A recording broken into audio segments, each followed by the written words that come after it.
শোন, একটু আগে আমেরিকার প্রেসিডেন্ট ফোন দিছিল, কয় শিয়াল ভাই আসেন রাজনীতি শিখাইয়া যান। আমি কইলাম ধুর মিয়া, আমি এখন হরিণ আর ছাগলের লগে মিটিং এ আছি, ডিস্টার্ব দিয়েন না, বুঝলি আমার লেভেল। নে চা খা। এক গ্রামে থাকত এক পাতি নেতা শিয়াল। নিজের পেট ভরুক বা না ভরুক, তার একটাই কাজ ছিল এলাকার বড় বড় নেতা বাঘ আর ভাল্লুকের পেছনে ঘুরে বেড়ানো। সকাল সন্ধে শুধু জি ভাই, ইয়েস ভাই, আপনি যা বলবেন তাই ঠিক, এই ছিল তার জীবনের মন্ত্র। গ্রামের মোড়ে দাঁড়িয়ে সে বড় বড় কথা বলতো। আরে বানর ভাই, বাঘ ভাই তো আমার একদম আপন লোক, আর ওই ভাল্লুক ভাই কালও আমার সাথে বসে চা খেলো।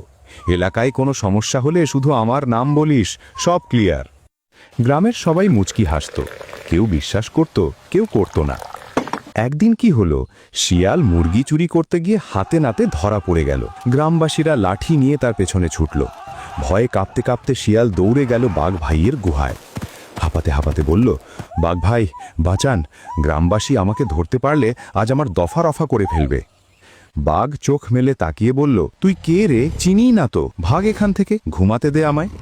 শিয়ালের বুকটা ধক করে উঠল। তড়িঘড়ি করে সে দৌড়ল ভাল্লুক ভাইয়ের কাছে। সব আশা নিয়ে বলল, ভাল্লুক ভাই একটু সাহায্য করেন।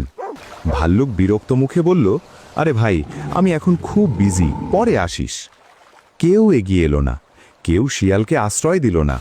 অবশেষে ভয় আর লজ্জা নিয়ে শিয়াল জঙ্গলের গভীরে একা একটা গুহায় গিয়ে লুকালো। সেখানে বসে নিজেই নিজেকে বলতে লাগলো, আহা, দিনরাত যাদের পা চাটলাম, আজ বিপদে পড়ে বুঝলাম আমি আসলে কারো ভাই নই, আমি ছিলাম কেবল তাদের ব্যবহারের এক কামলা। নিজের যোগ্যতায় পরিচয় গড়ুন।